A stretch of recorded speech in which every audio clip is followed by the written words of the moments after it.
I just spoke with a neighbor a few minutes ago. She tells us that little girl is in a coma right now at All Children's Hospital. We're finally starting to see the city look the way it did prior to the Republican National Convention. To give you an idea of just how strong that wind was, this was a piece of roof bracing. Now it's one giant splinter. In total, 12 homes damaged. In just the last few minutes, we heard a woman scream from inside that building. You can see all those emergency crews there. There are no sidewalks, and we're going to turn off our light right now so you can see just how dark it can get out here. Take a look at that. At least 2 feet of water. We're on the curb, so if you go out there, you're talking at least 3.5 feet of water simply coming over the seawall. After he doused them in lighter fluid, he grabbed a can of spray paint and a lighter and tried setting them both on fire. You are on camera in some form or fashion. Cameras are catching us at all angles these days. She is an American alligator, and this is one of the gators that'll swim in the pool with you. Since we got here, all we've heard are teens screaming at the top of their lungs. Guys, there you go. Yeah. It's been like that all day long. I think I'm actually deaf in my right ear now. AAA's new study shows some pretty shocking numbers on the issue. It says with one passenger under 21 in the car, the chances that a young driver gets into a fatal wreck go up by 44%. It doubles with 2 under 21. And with 3 or more under 21, the risk of a fatal accident quadruples. Ammar al-Nuaimi moved to this country from Iraq a few years ago with just $300 in his pocket. He was in search of the American dream. Today, he's in the hospital. This is the bullet, and here's get out from here. The victim of senseless gunfire. If not God helping me, I'm not gonna be here now. Ammar was making his rounds as a security guard at the Royal Oaks Apartments less than a week before Thanksgiving. That's when he ran into 2 men that were trespassing. I said, okay, please, this is trespassing. You can't stay here, and just leave the property. When he saw them a second time, he again politely asked them to go. That's when one of them started shooting. Round after round, 45 caliber bullets tore through the air. Ammar was hit in the hand and the stomach. A round even grazed his head. As he lay on the ground, the gunman approached again. He wanna shot me in my head. I was living my life in this moment, but I still pray. He pulled the trigger. He wanna shot me, but his gun is stuck. Both men ended up getting away and still haven't been caught. Now deputies hope this guy can help them. These pictures were taken from a nearby gas station. We do not believe that the subject listed in the video is a suspect in the shooting. We believe that he's a potential witness or may have information that may lead us to the shooters. If they catch him, I want to meet him to ask him why he doing that. I just wonder why. Why someone would ruin the very thing he moved to this country for. He comes here for a safe life, to build a new life. For what? For someone to go ahead over minimal things to destroy his life?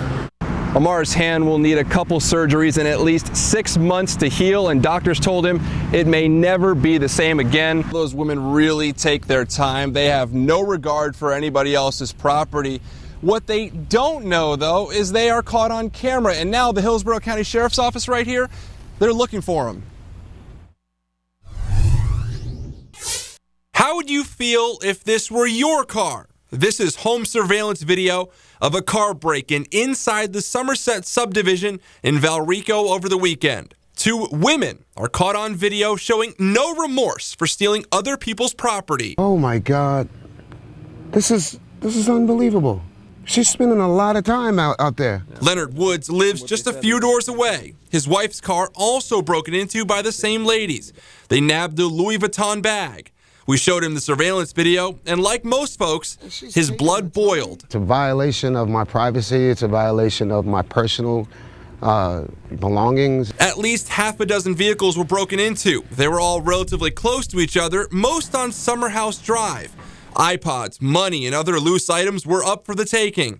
Deputies say all of the cars were unlocked. Frank Garcia had his church's projector and laptop stolen, along with a GPS. It's really frustrating. You think you live in a secure community and this happens. Deputies say these female thieves went car to car checking door handles. The open ones were the ones they got into. Make sure that your doors are locked and that your windows are up when you're going to be away from your vehicle, because it's always, normally it's a crime of opportunity. Meanwhile, Woods says after what happened, he's going to follow his neighbor's lead and install security cameras of his own.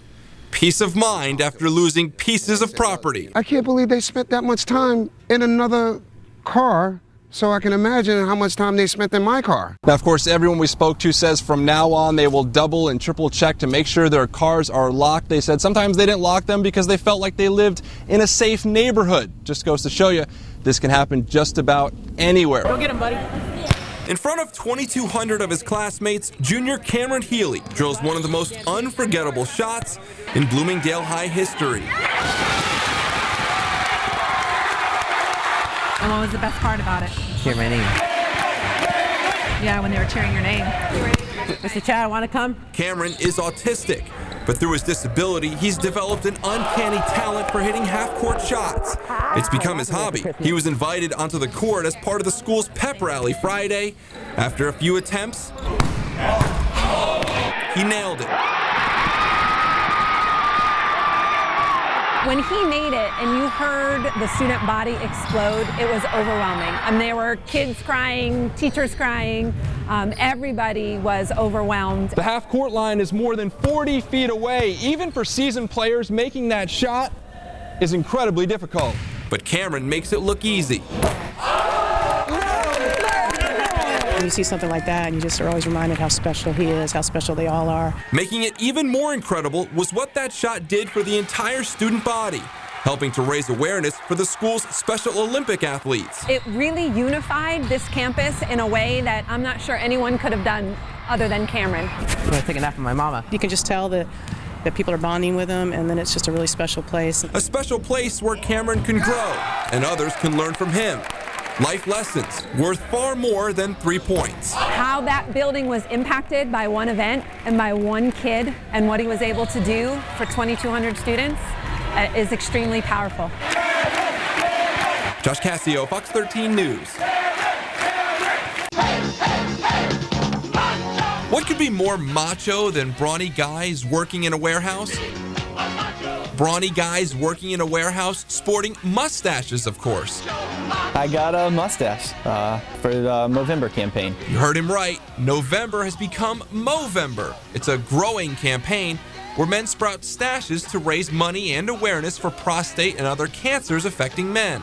The fellas at Bay Stage Lighting in Tampa are proud to show off theirs. It's different. This is the first mustache I've ever had. It's been a lot of fun. Everybody's got a different style mustache. Everybody's doing a little bit different. Even the ladies are getting involved. Our owner at Bay Stage Lighting was diagnosed with prostate cancer in 2009, so it's a cause that hits close to home for us. I love the style of Movember. It's definitely a man's cause. And an important one. Prostate cancer is the second leading cause of cancer death in men. Early detection is huge. Since 2003, Movember has helped raise $174 million worldwide for research and prevention. You always hear about the Susan G. Komen and women's health and all that, and men's health does tend to get neglected a lot more. Walking around with this for a month is a little bit more awkward than going to the doctor, you know?